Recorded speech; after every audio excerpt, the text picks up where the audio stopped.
Hello everyone, I hope you're doing well. Val Marguerite here. Today I want to talk to you about 10 or so strategies that I work on every day to get better. And I believe they will help you as well. So the first one is purpose. Purpose, when we have a purpose, and that means we have done the work to find out what it is we care about. When we have a purpose, then we are committed to a goal that's bigger than ourselves. And every morning, that goal, that purpose becomes our motivation. We no longer need an alarm clock, for example, to get out of bed.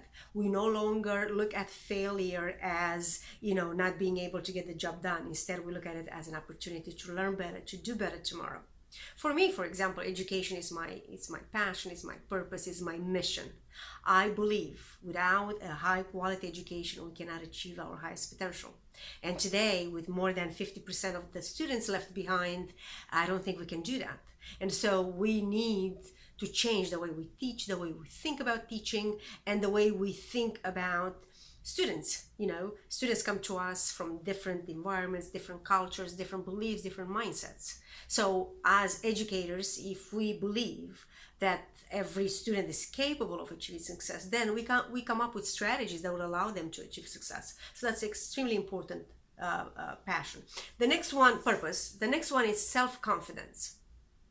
Self-confidence is, of course, extremely important. And we don't learn self-confidence from reading books about self-confidence. And for that matter, we don't learn anything from just reading books without implementing what we learn, without taking action. So self-confidence, the way I work with self-confidence is, improve my self-confidence is take on challenges. Looking at challenges as opportunities, especially now in this time, very challenging, very unpredictable world we live in. I build my resilience. I build my determination, my commitment. I go back to my passion and to my purpose. And that's how I build my self-confidence. For example, I come here and speak with you, and this allows me to become a better communicator, a better on-camera communicator. And this hopefully will also allow me to connect with people worldwide. So self-confidence comes really from within, having this understanding that I can do this. I am good enough. I can do this. And if I work harder, I can achieve anything I want. But of course, it takes work. It takes preparation, of course, planning. It takes determination and persistence. And looking at people who have achieved what we want to achieve, success of any kind, then we understand that we need to consider certain strategies that we need to implement, certain habits, self-discipline, because without it, there will not be success. The next one is enthusiasm. Now, enthusiasm, I'm very enthusiastic, and I'm known for having high energy, stamina, and enthusiasm. Of course, when we have self-confidence, when we feel confident about ourselves, then that enthusiasm comes from within, and that's contagious. Now, for us, for instance, for educators, and really any field, any career, confidence allow us to speak up, allow us to take risks, allows us to not be afraid to fail. And so enthusiasm is critically important to inspire and motivate students or people to also believe in themselves and not let their self-limiting beliefs prevent them from achieving success. The next one that I want to talk about is preparation. Preparation. We have to prepare. If we want to have a good day, then we have to prepare for a good day. If we want to achieve a goal tomorrow, then we have to prepare for achieving that goal tomorrow. For example, I prepare for the day the night before. I have a routine that's consistent for years now. First thing in the morning, I meditate. Next, I work out. Next, I read. I eat. So I prepare my mind, my body, my soul, my heart, holistically. We are holistic beings, so I can't just focus on one thing because then I'm out of balance. I mean, what is the point of being successful in one area, which by the way happened to me, right, 7 years ago when I took on my transformational journey. So what is the point of being successful, let's say in your work, your career, and your life, it's out of whack, right? You are not happy, you are stressed out, you are anxious. What's the point of that?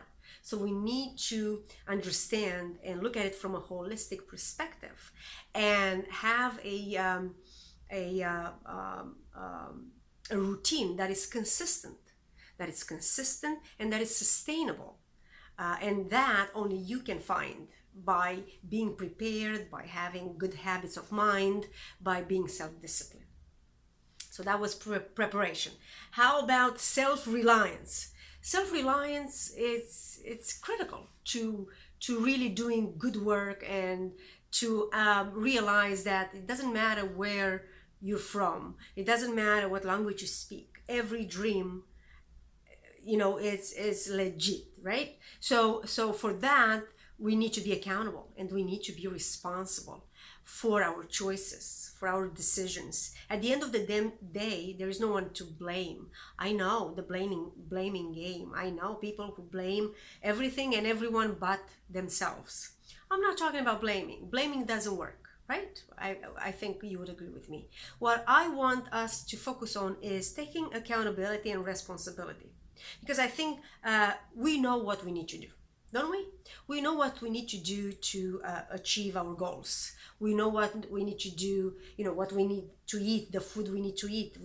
We know that we need to work out. We know all of these things, how to be in great shape, how to be happy and successful. I mean, after all, everything is out there. All you have to do is Google it, right? But the question then becomes, and the problem is, implementing this and following through, right, with actionable steps, and measuring your progress, right, and adapt and adjust as you move along. So that's where many people struggle. But I think if we focus on being dependent on yourself, at the end of the day, if we draw the line and say, okay, what have I done today? What did I learn today? Who I served? Did I impact anybody? What kind of change I've made, right? Because gratitude is an amazing thing. So if we do that at the end of the day, and we learn how to be accountable and responsible to our own actions, then I think we're gonna go very far. Let's see. Another one is image. How often do you think of yourself as, how other people perceive you? Right? Because we know perception is reality. So are people perceiving you as a leader, as a confident person, as a responsible person, accountable person, as a respectful person, as someone who listens to other ideas? Do you know? So we need to be aware how our self-image, how we show up in the world, is relevant to how we see ourselves, or how we want the world to perceive us. So that is very important, that we take a look at how we show up in the world, how we speak, how we talk, how we dress, whatever the environment is. We need to understand that our actions, our language, the choice of words we use impact other people positively or negatively, right? Depends what kind of outcome you want to have.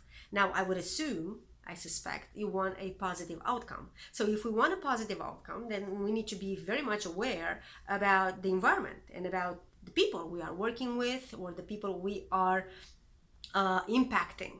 And by understanding and being very clear on our self-image, that will allow you to be far more powerful, and also it will allow you to work well with other people and achieve the results you need. Let's see, caring, that's another one.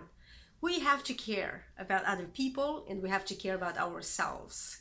I know it depends on the culture you come from. Sometimes, we put ourselves last, right? We care about other people, and we don't care about ourselves. And I'm here to remind you that just as the mother has to take care of the child first, of herself, before she takes care of the child, in a situation of life-threatening situation, we need to do the same thing in our life, in our careers. If we take care of ourselves, if we feel good about ourselves from inside out, if we feel confident, if we believe in our ability to achieve great things, then we will be able to have an impact in the world, have an impact in our community, in our classroom, and then in the world, in our work.